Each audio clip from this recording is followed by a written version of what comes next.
The king awakens. His domain is on the edge of one of the most extraordinary swamps in Africa.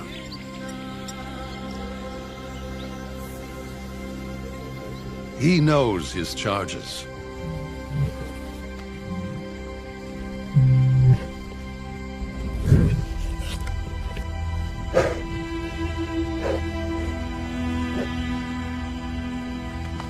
He knows his riches.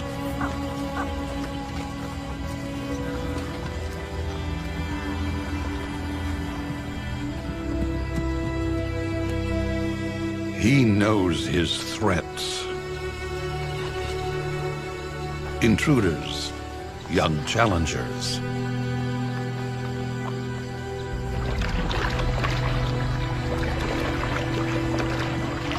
But today, there is trouble in paradise.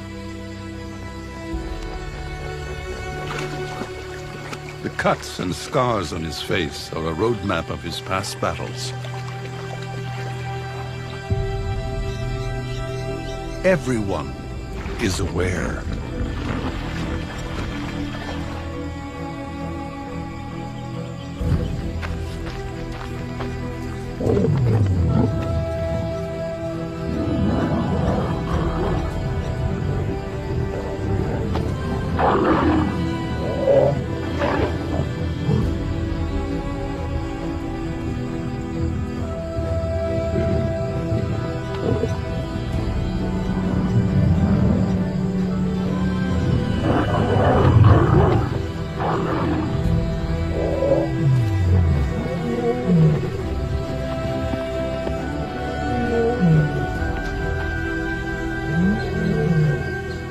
The message is clear.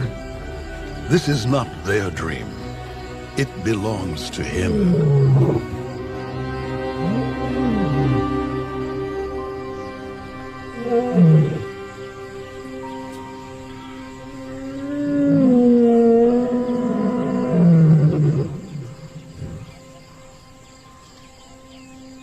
But the river itself doesn't belong to him alone.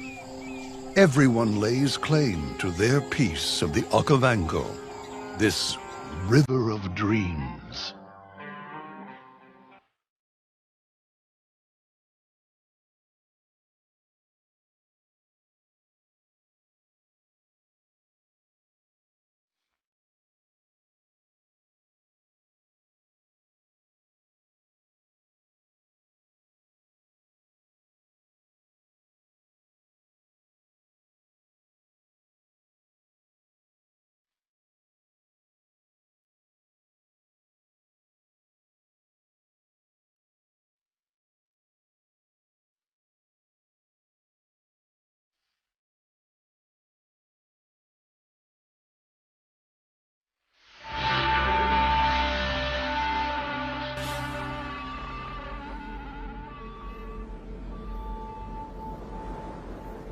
The second phase of the Okavango in southern Africa's Botswana is, as it fans out into a delta, in limbo, before spilling out into the Kalahari Desert.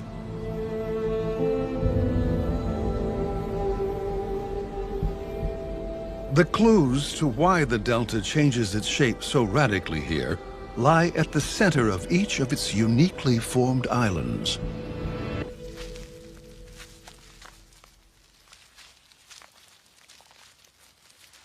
There are forces at work down here, building underground fortresses, blockades against the rising water table, using a combination of saliva and hard calcrete.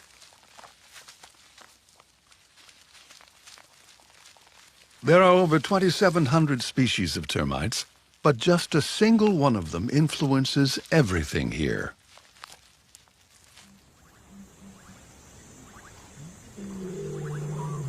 The male lion is not a loner. Daily calls connect him and his brother.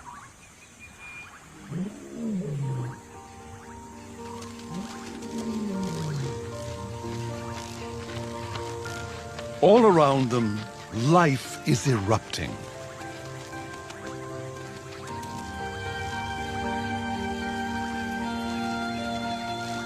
Once a year, termites start their nuptial dances.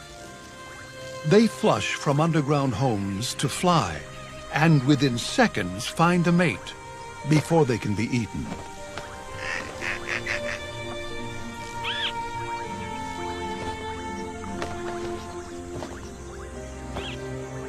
Millions don't make it, but millions do.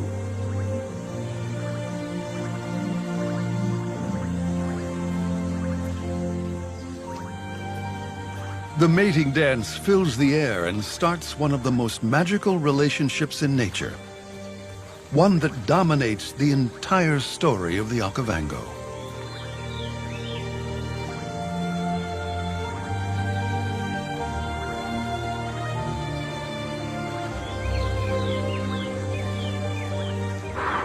They land at the feet of giants, find their soulmates, and burrow down into the soft Kalahari sands. Then they start a new cycle of building. Towering castles rise up, even above the heads of elephants. Trees attach themselves, forming platforms for all life here.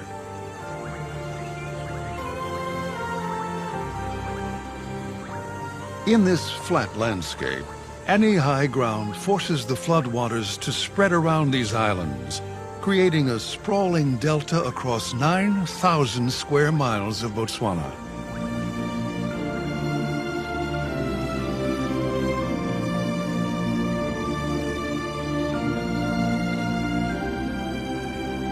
And at the foundation of each island in the Okavango is a termite colony.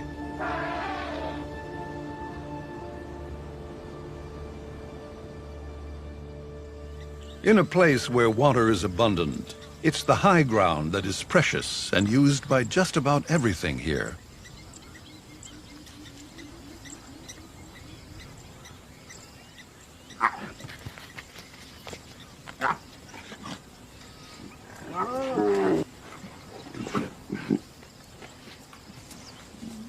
When there are cubs, the male doesn't spend a lot of time with the pride.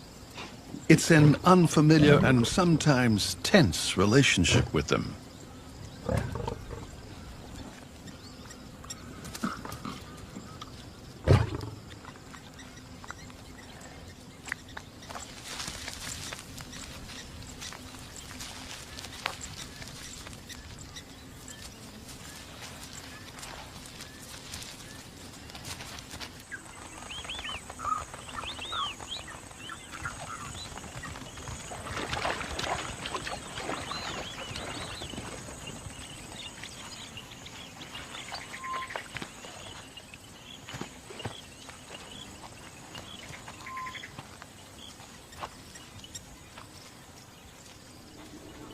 In this upside-down world, months after the rains end and just as the dry season starts, the flood begins to rise.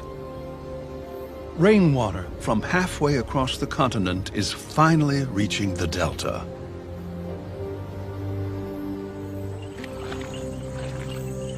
Those that can adapt to this watery world have an advantage, especially if they can find just the right island.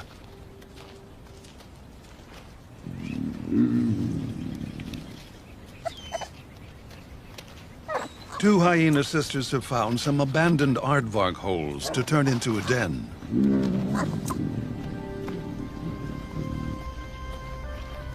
Hyena family greetings may be a little curious, but these are some of the most caring mothers in the Delta. All their cuteness has been reserved for when they are very young. They soon grow out of it. The older cubs have already developed bone-crushing habits, so the youngest dig secret chambers into the heart of the termite mound that only they can get into. Someone else is eyeing one of their holes today. And quite simply, moves into the spare chamber. It's disconcerting for the cubs.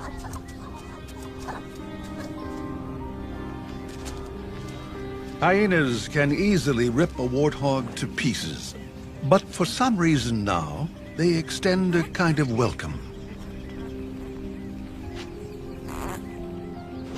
A working solution develops.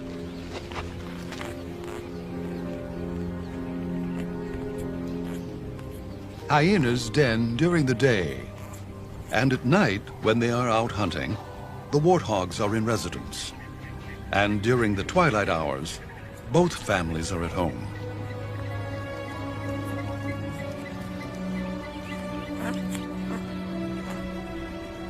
It's family bliss, but with lethal jaws in the making.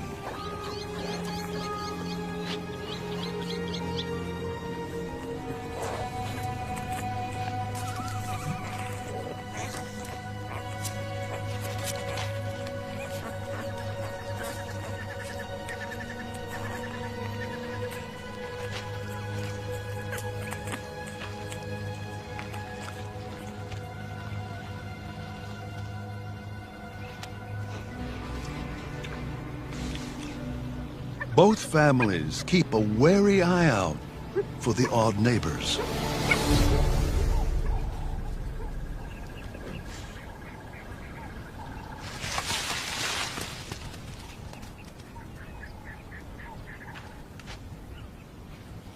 The male lion is patrolling his territory, but takes a diversion to harass hyenas.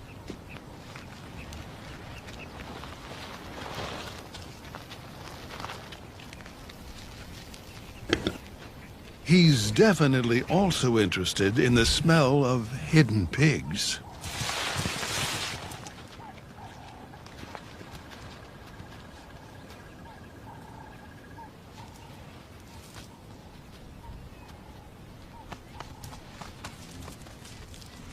The unlikely alliance between these two families sharing a den worked well today, and those extra eyes and ears served as early warning mechanisms. This relationship works well on a deeper level for miniature piglets.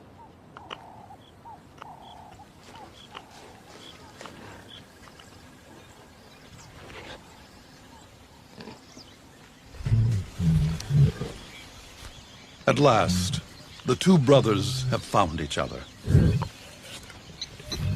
Their bond is vital to both of them, their territory and their pride.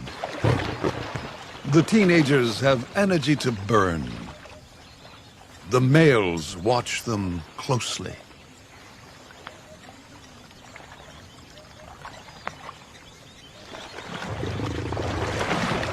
The first sign of small manes on the young lions has their father's attention. In a year, the large males will have to chase them off.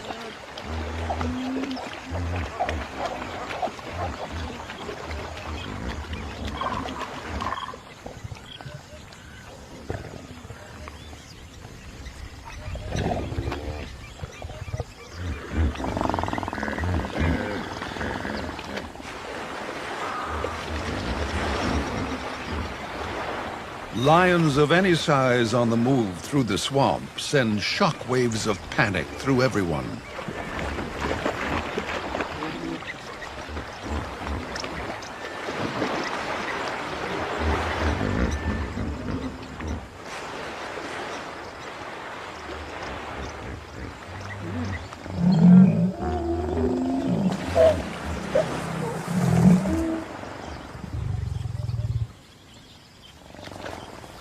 Anyone caught out of water is fair game for the youngsters.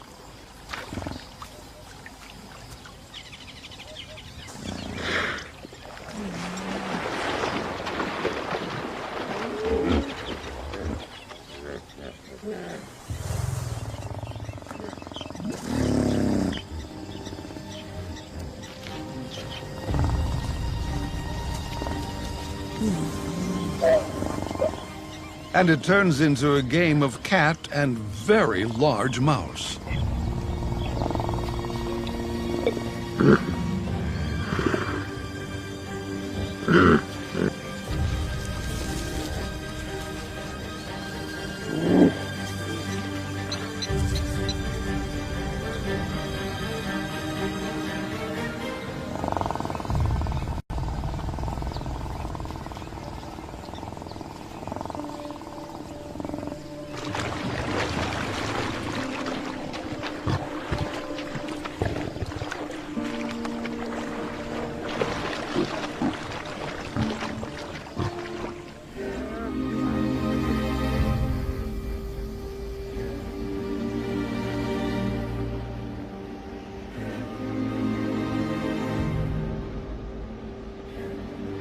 For some, safety is in the water.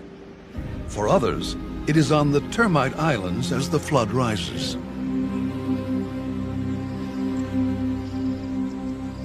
As the young piglets emerge from their catacombs, they have a lot to thank the hyena family for.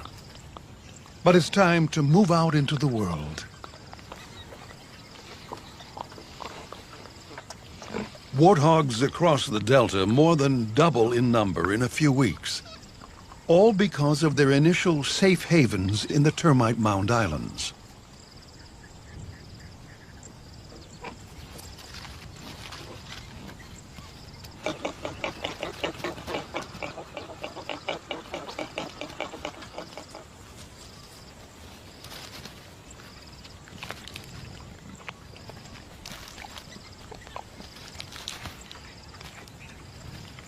On one of the larger islands, they are being watched from above.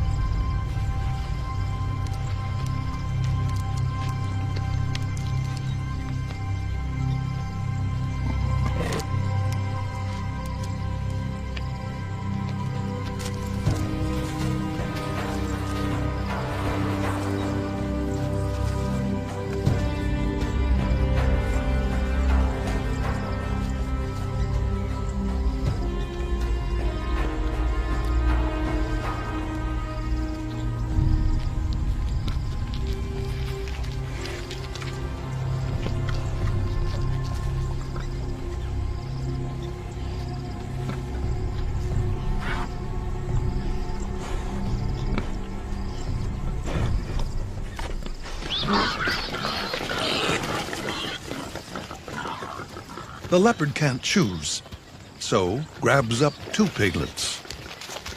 But she can't carry both to the trees before the chaos attracts unwanted attention. Now, the hyenas are interested in the smell of piglets for an entirely different reason.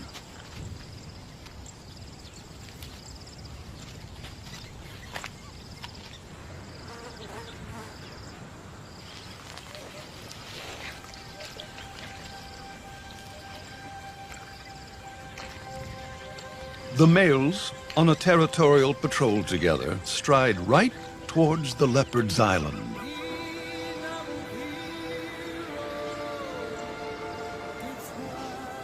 She is saved by chance.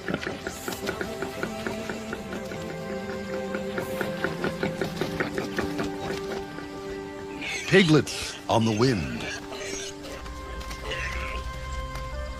Right into the jaws of death. But it's a slippery little thing. And one that comes with a lot of attitude.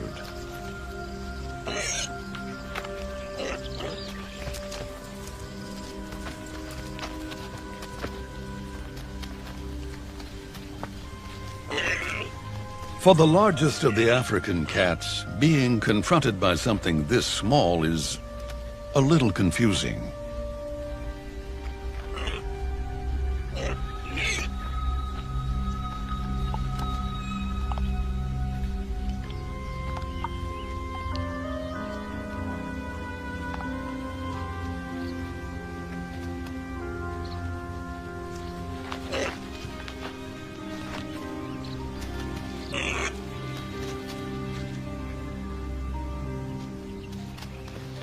These plains may favor the bold and the brave, but today the odds were just too great.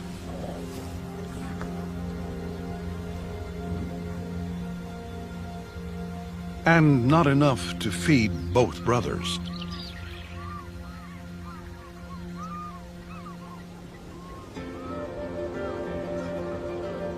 By mid-flood, over 80% of the Okavango is under sheet water. Much of it is shallow and crystal clear. Exactly what the kingfishers like best.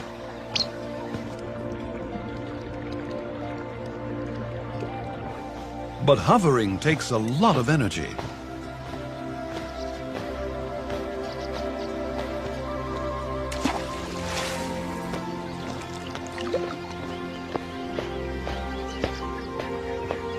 High-protein fish and frogs are worth the effort, though.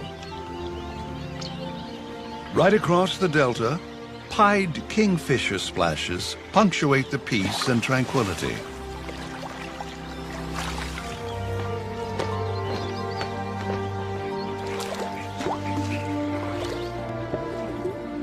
Because the flood lags so far behind the local rains, it brings new water at just the right time for thousands of animals.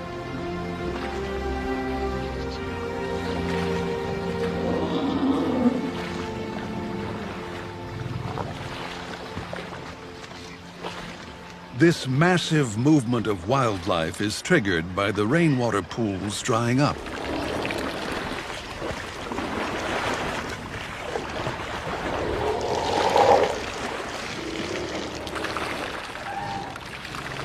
And it is the elephants that are most important to the way the entire delta functions.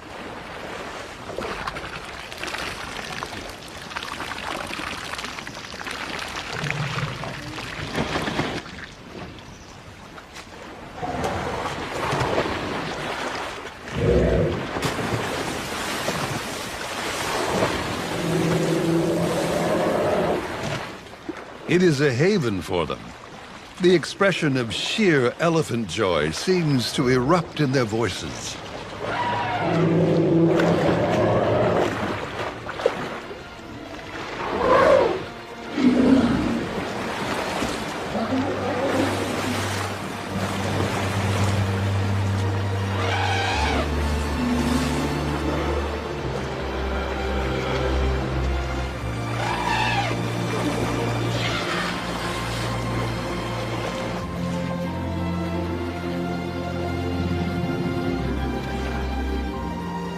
Giants like these could have a devastating impact in large numbers, but in truth, elephants perform a great service in this landscape-sized theater.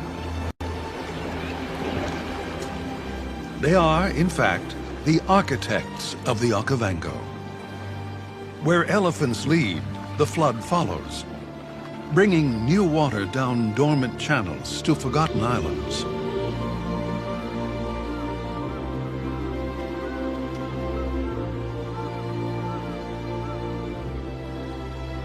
But what brings elephants to this part of the delta now lies ahead of them, on those islands.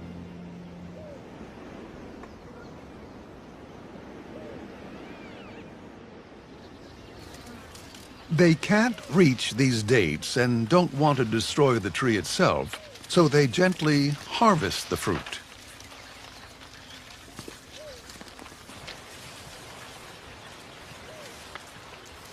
Being crowned by rock-hard nuts seems to be worth it. But it's a classic case of which came first, the palm, the nut, or the elephant. The palms can only germinate if softened at the right temperature.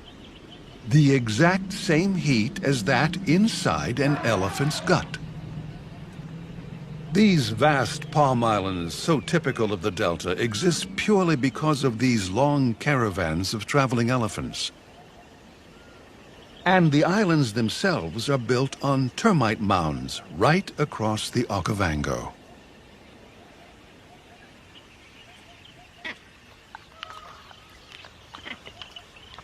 If you're not particularly finicky about the source, the softened nuts in elephant dung hold amazing riches.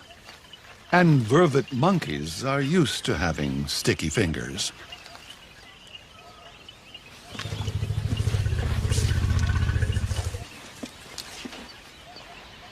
Blacksmith lapwings don't signpost their nests. They are the signposts. But today, they have chicks that are just the opposite. Their job is to blend in. That could be a problem along this path.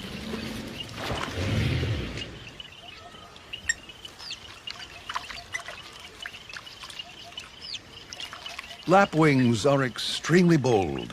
Bold voices, bold colors, and bold attitudes.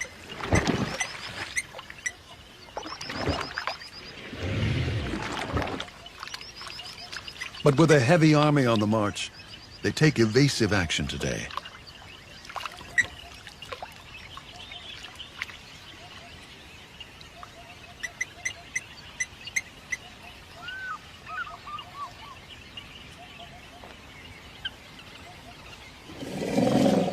You never know when an elephant may be on a sugar high after date palm foraging. Like this bull, who doesn't extend the same lapwing courtesy to the painted dogs today. A hunt starts with a sneeze. It's the pack's version of a vote. Enough sneezes gets them excited and carries the motion.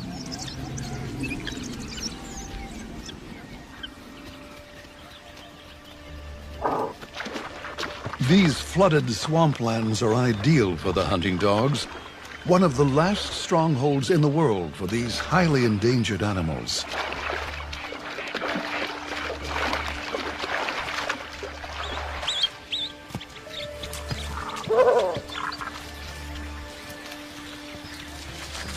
The incredible size difference between predator and prey doesn't bother painted dogs. For them, it's all about stamina, and few can match theirs.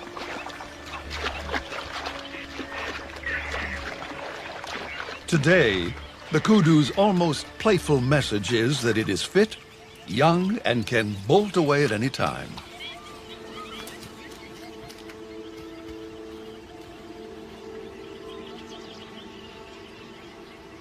It's just a test anyway, a warm-up while the rest of the pack mobilizes for the main event.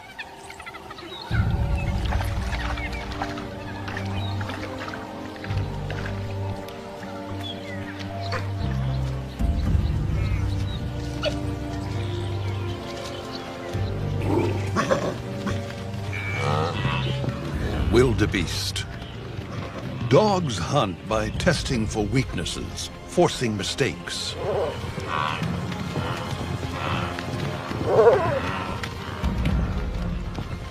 Against hunting dogs, the best defense is a show of unity.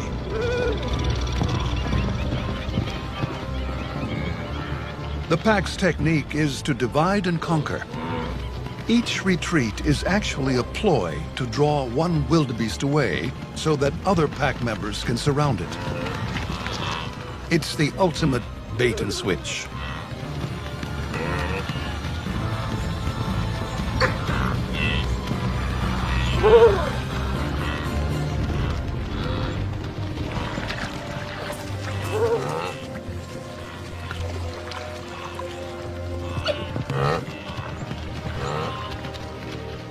The alpha male calls it off. The amount of energy it'll take to complete this hunt is just too expensive.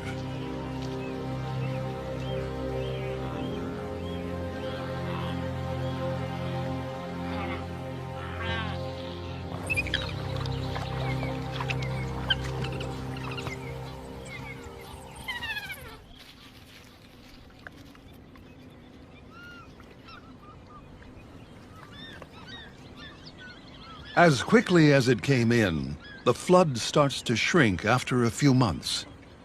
The first signs of change. It leaves soft green grasses exposed and highly nutritious, well worth going in search of.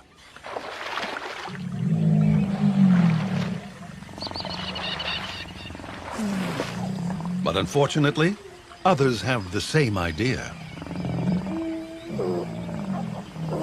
It's a three-way fight.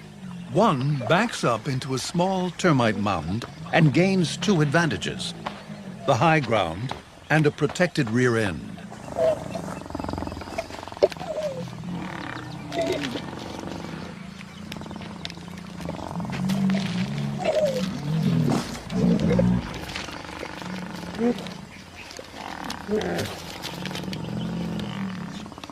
It's a winning combination in a species where fighting is both critical to claiming space and food and is dangerous.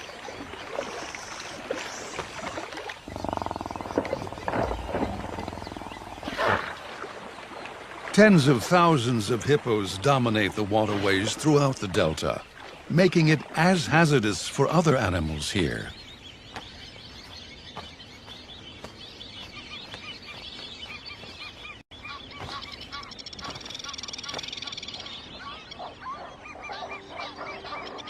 In these floodwaters, there is a single rare antelope on the move today. He is so rare that he's one of a kind. There has never been another like him seen anywhere in the world. At first glance, he looks like a common red lechwe. It's not surprising. His mother was a lechwe. But his father was a waterbuck. We'll call him a watchway, in honor of both parents.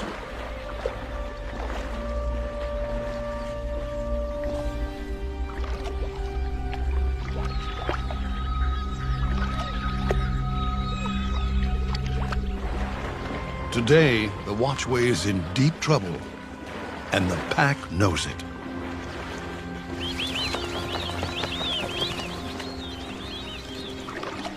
The watchway is larger than any normal lechwe, and though that may confuse them, the painted dogs are not easily scared off by size.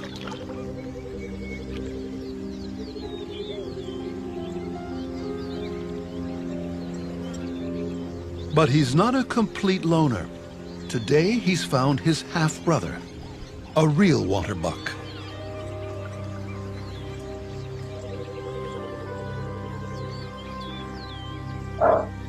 Their interesting and different genetics may be academic now. The real threat may actually be in the water they are using for their escape.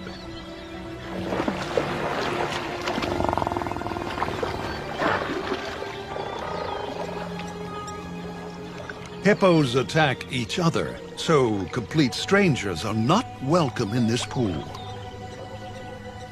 They're in trouble if they don't leave the water now. But they're in trouble if they try to.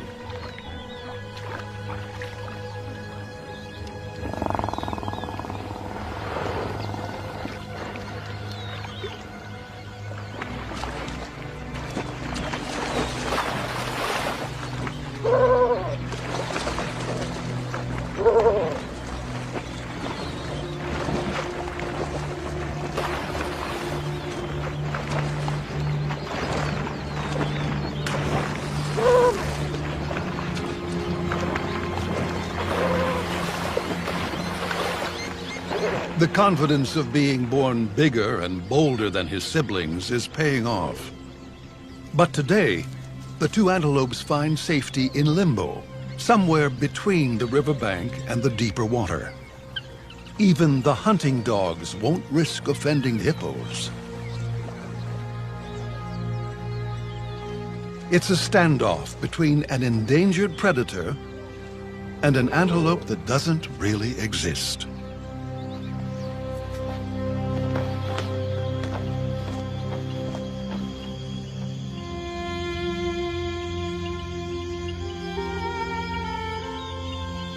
The intimate lives of these animals make up the complex web of the Okavango.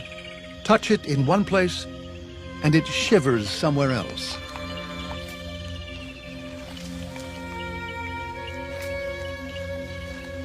Someone's paradise is someone else's purgatory.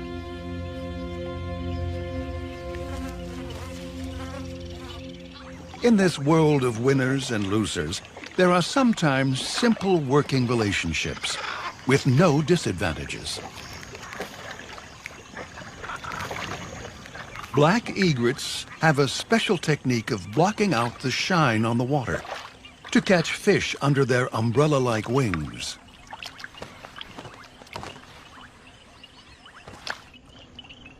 Small minnows come to forage, and craftily, black egrets use their bright yellow feet as lures. It's such a good tactic that a glossy ibis poaches under the umbrella without any shame at all.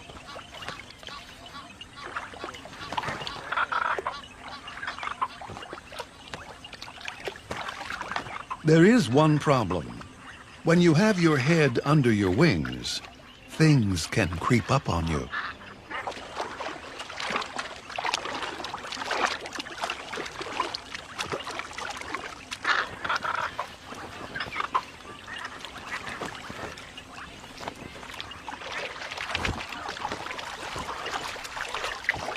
The pride is out hunting, and young lions are interested in anything that moves.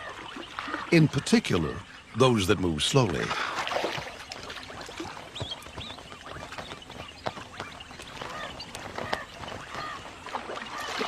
These lions have adapted to being in water. The constant wading from one termite island to the next through deep water makes them fit, strong, and some of the largest lions in Africa. The cool water allows them to forge through the delta, well into the heat of the day.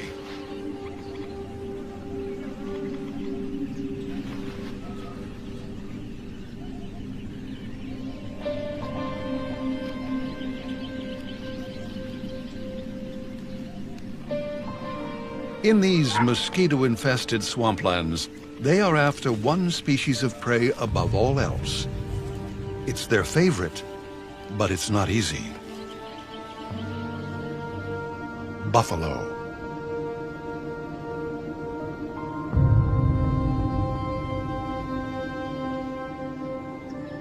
Being down in the watergrass can get confusing, so Okavango lions have to use any advantage they can get.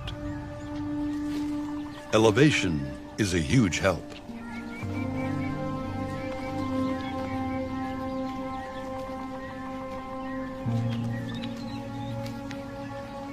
It's one of the few places in the world where lions do climb trees. They also climb to get any cooling breeze. But these heavy-set lions have to get their balance just right.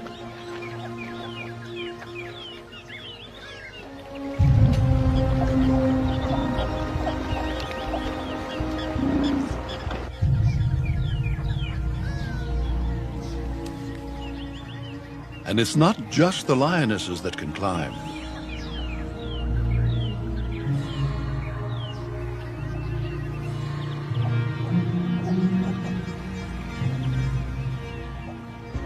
The buffalo are heading this way. So now, all that is needed is a hasty and elegant descent to circle into position.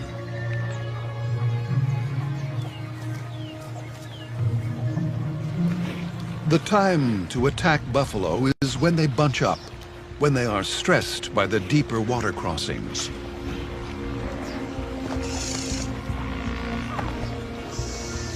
But today, the pride waits and sets the ambush for just as the buffalo enter their termite island.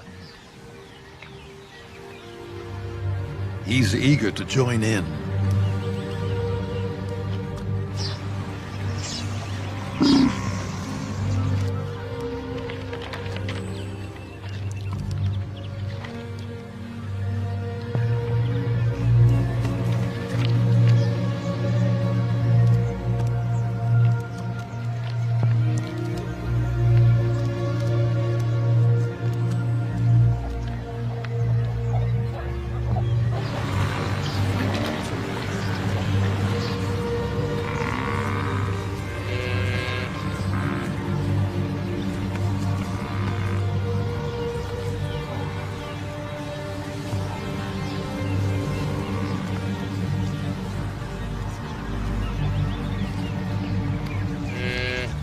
With the pride in perfect position to ambush a lost calf, the trick would be to not spook the buffalo.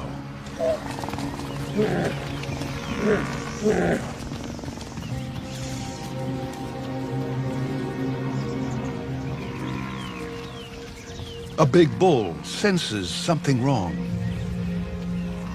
Now it's important for the male to be still, silent.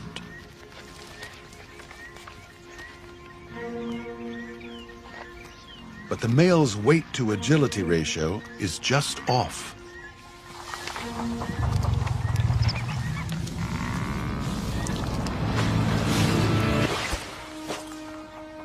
These are Cape buffalo. They kill more lions than any other animal does, and today there are nearly 1,000 of them.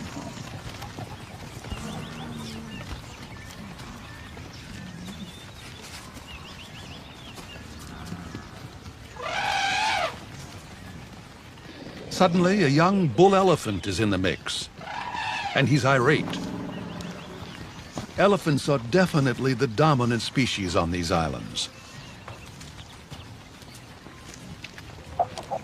But the lions have artfully sneaked off, and he's been left with the full force of the buffalo herd. This warrior elephant is up to the challenge.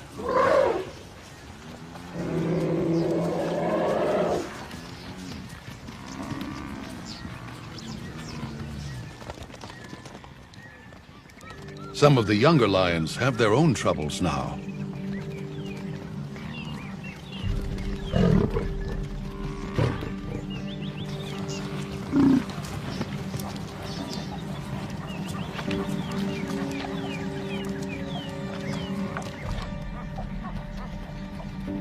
Treed by the buffalo, they have nowhere to hide.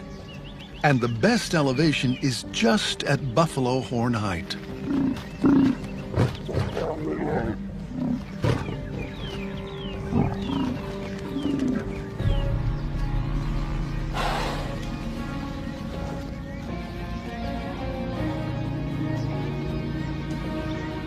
The lions have learned a valuable lesson today. One that once again establishes the reputation of buffalo as one of the most dangerous animals in Africa.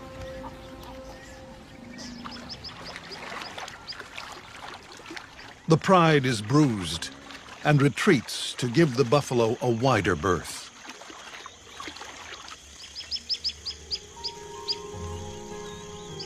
As the evening air cools, tiny nymphs that have been waiting for a year underwater start to hatch. Luna mayflies fill the air.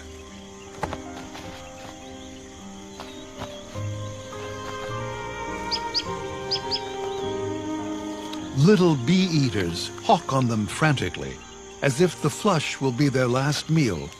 But here, there is no shortage of insects. The Okavango keeps providing to those that are well adapted to use the moment.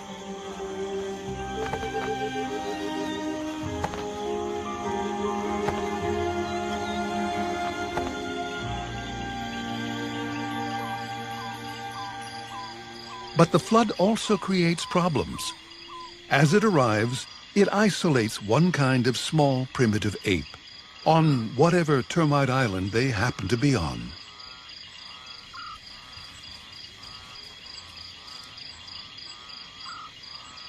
These temporary prisoners rely almost entirely on the insects that the flood forces to the high ground. And they do that with special adaptations. They have huge eyes that are locked in position. So big, in fact, that to move its eyes, it has to move its entire head.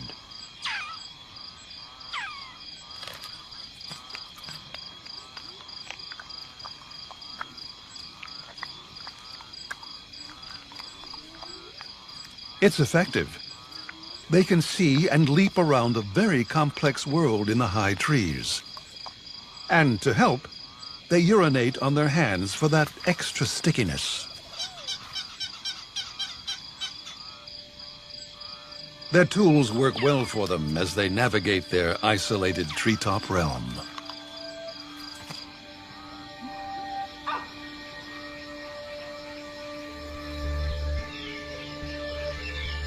So here, if you can adapt, you do well. Baboons have similar forward-facing eyes, but they aren't nocturnal and spend their nights in the trees, asleep.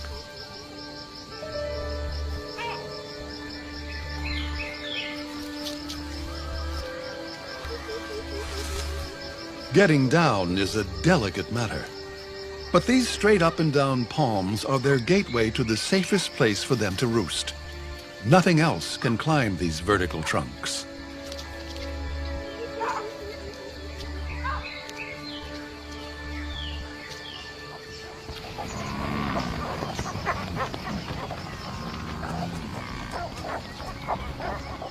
The buffalo herd is also awake, moving downstream. Perhaps it's the definition of insanity, but the Pride has decided to regroup and try the exact same tactic again.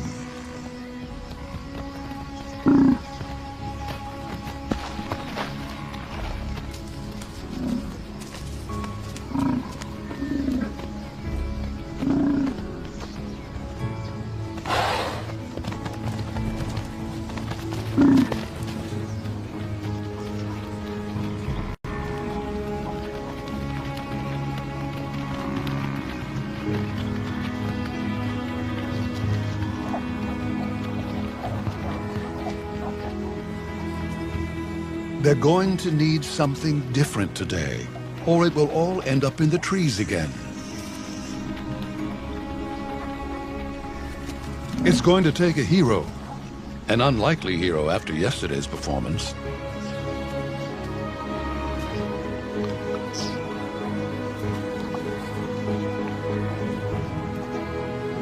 Male lions are just not designed to hunt. Their manes are for display, for fighting.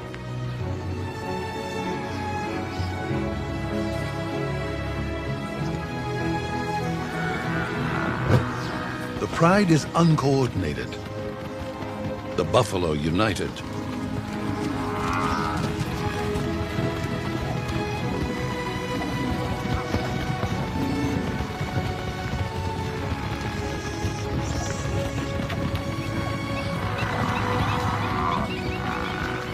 And then, just as the herd hits the first reeds, the second male flies into action alongside his brother.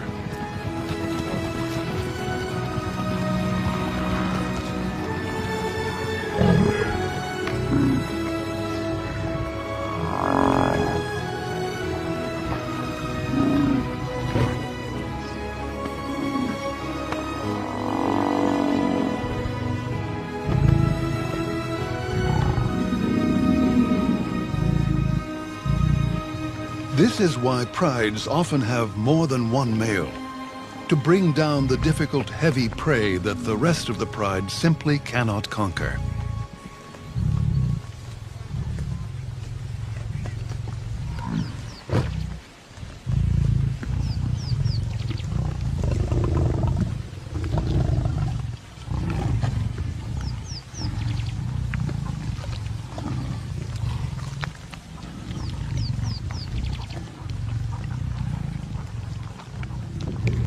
Their feast is short-lived. Elephants have picked up the sound of death, the chaos, and they don't like it. The mere presence of lions, the smell of blood, and the disturbance to their sedate lives offends these animals. They thrive on peace and seem to just want to maintain that. Outraged, they act as if the lions had killed one of their own, not a buffalo. And for one of them, that may be true. A tuskless cow reacts as if she has lost a calf or family member of her own in the past. Elephants hold that hurt and loss for a long time.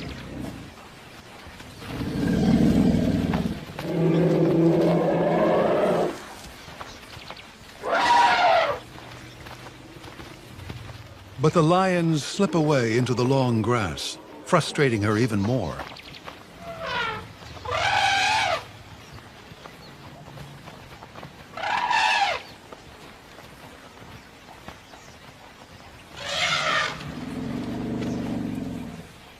And then, without any obvious reason at all, the female and her herd suddenly settle down and allow the pride to feed.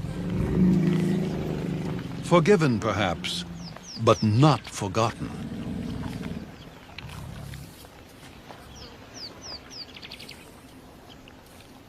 It's just one of the mysteries that define this river with so many faces.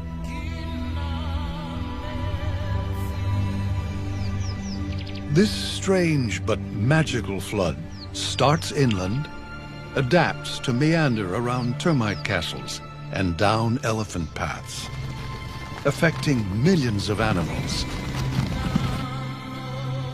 And then dribbles out into nothing. The next phase of the river is an entirely different one. Herds we see little of in the delta start to leave just when it is at its very best. They take us out to the far reaches of the water, away from the realm of kings, and farther down this strange river of dreams.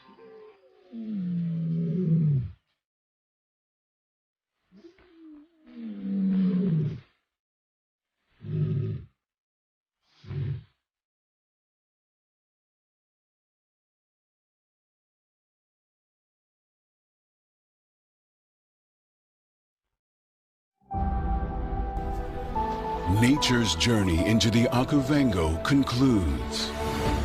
The river has run its course, and everyone is on the move. From hardy survivors to exiled hunters, experience one of the last places on Earth where giants can roam.